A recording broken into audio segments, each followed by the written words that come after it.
Hi friends, welcome to Sanas kitchen. ఈరోజు Sunday special item వచ్చేసి chicken dum biryani. వీటికి కావలసిన పదార్థాలు: మొదట ఒక పెద్ద గిన్నెలో పెరుగు, పెద్ద ప్యాకెట్ తీసుకున్నానండి నేను, అంటే హాఫ్ కేజీ పెరుగు తీసుకున్నాను. సన్నగా కట్ చేసుకున్న కొత్తిమీర, పుదీనా, నూనెలో ఫ్రై చేసుకున్న బ్రౌన్ ఆనియన్, ఇక్కడ 3 లేదా 4 ఆనియన్లు పడతాయండి. ధనియా పౌడర్ 1 టేబుల్ స్పూన్, కారం 4-5 టేబుల్ స్పూన్లు. ఇక్కడ నేను చికెను 1.5 కేజీ తీసుకున్నాను.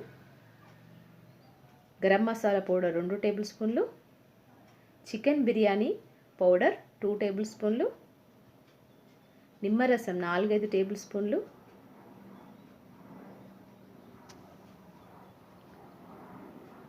ఉప్పు రుచికి సరిపడా,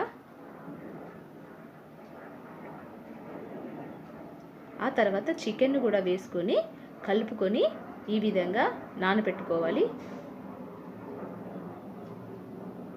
ఒక 30 నుంచి 40 నిమిషాల వరకు నానబెట్టుకున్నట్లయితే చికెన్ చాలా స్పాంజీగా అయిపోతుంది, చాలా మెత్తగా కూడా ఉడుకుతుంది, టేస్టీ కూడా ఉంటుంది.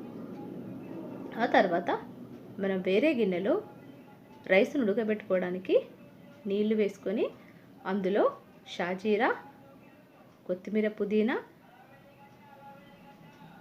లవంగాలు, ఇలాచీలు 4, ఒక 2 దాల్చిన చెక్క,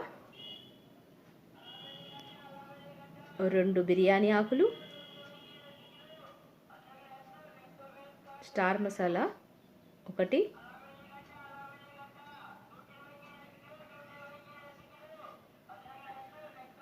రుచికి సరిపడా ఉప్పు. ఇక్కడ ఉప్పు ఎక్కువగా పడుతుంది.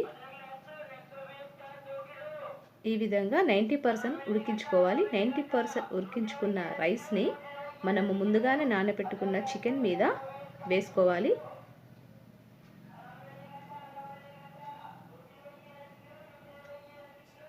ఈ విధంగా రైస్ని మొత్తం ఒక లేయర్ లాగా వేసుకున్న తర్వాత రైస్ మీద సన్నగా కట్ చేసుకున్న కొత్తిమీర, పుదీనా, ఫ్రైడ్ ఆనియన్,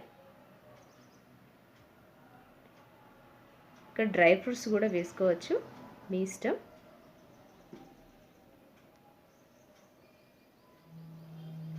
ఆ తర్వాత మనము రైస్లో ఉడికించుకున్న వాటర్ ఉన్నాయి కదా, ఆ వాటర్ని కూడా నేను ఇక్కడ కొద్దిగా వేస్తున్నాను.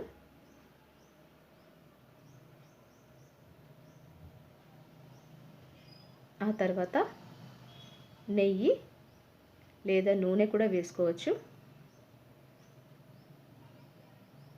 ఆ తర్వాత కలర్, ఇక్కడ మీరు కుంకుమ పువ్వును కూడా పాలల్లో కలిపి కలర్ కోసం వేసుకోవచ్చు. ఈ విధంగా ఉడికించుకోవాలి. ఉడికించుకున్న రైస్ ఈ విధంగా రెడీ అవుతుందండి. చాలా వేడివేడిగా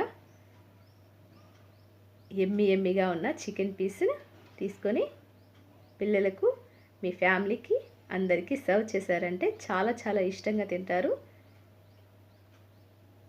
చాలా ఈజీగా ఎమ్మిగా చికెన్ దమ్ బిర్యానీ ఇంట్లోనే రెడీ చేసుకొని తినవచ్చు. థ్యాంక్ యూ అండి.